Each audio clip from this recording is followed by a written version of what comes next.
अखंड ज्योति सितंबर 2022 शीर्षक है वृक्षारोपण एवं वनों का संरक्षण संवर्धन। वृक्ष इस धरती की शान है। पृथ्वी पर जीवन एवं खुशहाली का आधार है। जहाँ भी हरे भरे वृक्ष लगे होते हैं वहीं प्रकृति अपनी बहुमुखी रंगों में जीवंत होती है। फिर इसमें छोटे बड़े जीव जंतु से लेकर पशु पक्षी एवं मानव तक संरक्षण पाते हैं और जीवन हर स्तर पर फलता फूलता है। जहाँ भी सघन वन पाए जाते हैं वहाँ जैव विविधता अपनी पूर्ण समृद्धि में होती है। पारिस्थितिकी संतुलन सुनिश्चित होता है, जिसमें स्वच्छ हवा से लेकर निर्मल जल, उर्वर भूमि एवं शांतिपूर्ण परिवेश सहज रूप से उपलब्ध हो जाते हैं एवं वहाँ हर कोई रहना पसंद करता है। इसीलिए शास्त्रों में हमारे पूर्वज ऋषि मुनियों ने वृक्षारोपण के लिए बहुत प्रोत्साहित किया है। कहा गया है कि 10 कुओं के बराबर एक बावड़ी, 10 बावड़ियों के बराबर एक तालाब, 10 तालाब के बराबर एक पुत्र और 10 पुत्रों के बराबर एक वृक्ष होता है। इस तरह वृक्षारोपण को एक बहुत पावन कार्य माना गया है।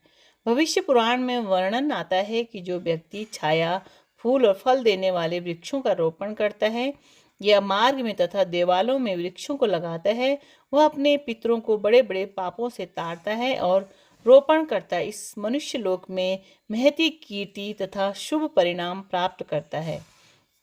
वृक्ष लगाना अत्यंत शुभदायक है। जिसके पुत्र नहीं है उसके लिए वृक्ष ही पुत्र है। शास्त्रों में कदम कदम पर वृक्षों की महिमा का गहन मिलता है। वह इनके रोपण के लिए प्रेरित किया गया है। तदनुरूप भारत भूमि में एक पावन पुनीत कार्य मानते हुए बढ़ चढ़कर वृक्षारोपण होता रहा है और आज भी इसी आधार पर देश के विभिन्न क्षेत्रों में कई वनों को फलते फूलते देखा जा सकता है। दुर्भाग्यवश व्यापक स्तर पर वृक्षारोपण एवं हरितिमा संवर्धन को लेकर आज समझदारी का अभाव भी दिखता है। विशेषकर गांवों से तब्दील हो रहे नए कस्बों व शहरों में कंक्रीट के जंगल खड़े हो रहे हैं, जिसमें हरियाली के दर्शन ना के बराबर हो पाते हैं। साथ ही विकास के नाम पर जंगलों का अंधाधुंध कटाव हो रहा है। प्राकृतिक संसाधनों के दोहन का क्रम सुनिश्चित ढंग से जारी है। प्रकृति के प्रति इंसान का रवैया इतना संवेदनहीन हो गया है कि अपने क्षुद्र लोभ के चलते इसके शोषण से उसे कोई गुरेज नहीं। भारत एवं विश्व भर में वनाच्छादित भूमि के आंकड़े इसकी गवाही देते हैं, जिनकी चिंताजनक स्थिति विचार के लिए बाध्य करती है। भारतीय वन सर्वेक्षण की नवीनतम रिपोर्ट के अनुसार देश के हिमालयन राज्यों के वनाच्छादन में कमी आई है। वर्ष 2019 में जम्मू कश्मीर आदि राज्यों में घने वनों का घनत्व 4270 वर्ग किलोमीटर था, जो वर्ष 2021 तक 4155 वर्ग किलोमीटर तक कम हुआ। हालांकि हिमाचल प्रदेश में वन क्षेत्र में 9 वर्ग किलोमीटर की वृद्धि दर्ज की गई, लेकिन छितरे एवं मध्यम घनत्व श्रेणी के वनों में कमी पाई गई। रिपोर्ट के अनुसार हिमालयी क्षेत्र में वनाच्छादित क्षेत्र की कमी के मुख्य कारण विकास गतिविधियां एवं कृषि क्षेत्र में वृद्धि को पाया गया है।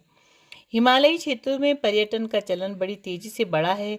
गर्मियों में मैदानों में आसमान छूता पारा और इससे राहत पाने के लिए पहाड़ों की ओर बड़ी आबादी व सैलानियों का पलायन स्वाभाविक है, लेकिन प्राकृतिक संतुलन एवं जैव विविधता को ध्यान में रखते हुए इन पर्यटन स्थलों के रखरखाव एवं विकास की सुरक्षित मानकों के अनुरूप कार्य नहीं हो पाया है। बढ़ती भीड़ को समेटने के लोभ में पहाड़ों की ढलान पर बिना किसी तय मानकों व सुरक्षित सीमा के कंक्रीट के जंगल खड़े हो रहे हैं, जो गंभीर चिंता का विषय है। यह सब तब और भी खतरनाक हो जाता है जब ये क्षेत्र भूकंप की तीव्रता की जोन से होकर गुजरते हों। हिमालयी क्षेत्रों में इस तरह के अनियोजित विकास कार्य धड़ल्ले से चल रहे हैं, जो एक बड़ी जनसंख्या को एक गंभीर त्रासदी की ओर ले जा रहा है। इस पर तत्काल रोक व नियंत्रण की आवश्यकता है। भूमि पर हरियाली के संरक्षण संवर्धन के साथ खाली भूमि पर वृक्षारोपण को गति देने की आवश्यकता है। हालांकि एक सर्वेक्षण के अनुसार भारत में कुल वन क्षेत्र 1540 किलोमीटर तक वृद्धि हुई है और वृक्षों का आवरण 721 वर्ग किलोमीटर तक बढ़ा है। सन 2019 में वृक्षों का आवरण 7,12,249 वर्ग किलोमीटर था, वह सन 2021 तक 7,13,789 वर्ग किलोमीटर तक बढ़ा है। इस समय देश का 21.27% भू क्षेत्र वृक्षों से ढका हुआ है। दक्षिण भारत के 3 राज्यों आंध्र प्रदेश, तेलंगाना और कर्नाटक तथा उड़ीसा और झारखंड के 2 पूर्वी राज्यों में वन क्षेत्र में सर्वाधिक वृद्धि हुई है। इसके विपरीत उत्तर पूर्व के राज्यों में वन क्षेत्र में सबसे अधिक ह्रास हुआ है। इसके साथ वैश्विक स्तर पर इस संदर्भ में विचार अपेक्षित हो जाता है। मालूम हो कि वैश्विक स्तर पर वृक्षों की अंधाधुंध कटाई समय की सबसे बड़ी त्रासदियों में एक है। सन 1990 के बाद से हमने 13 लाख वर्ग किलोमीटर अर्थात दक्षिण अफ्रीका से भी अधिक भूभाग के बराबर वन क्षेत्र को उजाड़ दिया है। हालांकि विश्व के कुछ हिस्सों में वृक्षारोपण को लेकर प्रयास चल भी रहे हैं, वह जिनके परिणाम उत्साहवर्धक व सबके लिए अनुकरणीय है। दक्षिण अमेरिका का सूरीनाम विश्व का एक ऐसा ही देश है जहां 94% क्षेत्र वनों से आच्छादित है। इसके बाद माइक्रोनेशिया के संघीय राज्य गोबोन, सेशल्स और पलाव का क्रम आता है। इसके विपरीत कई ऐसे देश भी हैं जो इस संदर्भ में उदासीनता लिए हुए हैं, बल्कि इस संदर्भ में बहुत भयावह तस्वीर पेश करते हैं। ब्राजील में अमेजन के जंगलों के साथ कुछ ऐसा ही हो रहा है। ज्ञात हो कि अमेजन के जंगलों का पृथ्वी के फेफड़ों की संज्ञा दी गई है। इस धरती पर हर 5 में से 1 इंसान की सांस अमेजन के जंगल से निश्चित ऑक्सीजन पर टिकी हुई है, लेकिन इन जंगलों की अंधाधुंध कटाई के साथ लोगों की सांसें छीनती जा रही है। ज्ञातव्य है कि इन जंगलों में रहने वाले मूल निवासी वर्षा वनों पर आजीविका के लिए निर्भर रहते हैं। जंगलों के विनाश के साथ इनके अस्तित्व पर भी खतरा पैदा हो गया है।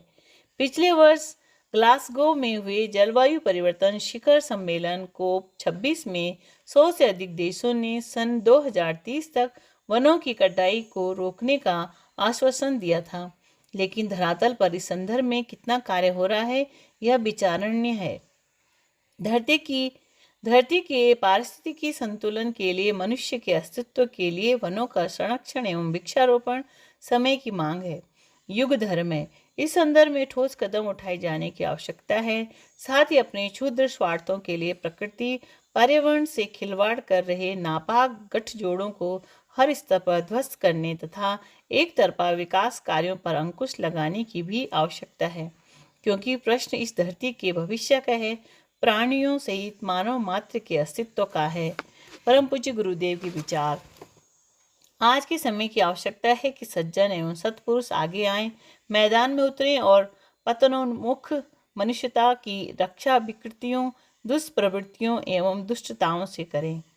आज अच्छाई बुराई का देवासुर संग्राम छिड़ ही जाना चाहिए। देव पुरुष सज्जनों को अपने अपने क्षेत्रों में अपने योग्य मोर्चा संभाल लेना चाहिए। अपने सत्कार्यों, सदाचरण एवं सद्वृत्तियों की मिसालें लेकर निकलें और जहाँ जहाँ अंधकार देखें उसे दूर करें। समाज की विकृतियाँ अब उस सीमा पर पहुँच चुकी है जहाँ यदि उन्हें आगे बढ़ने से न रोका गया तो जीवन शेष न रह जाएगा।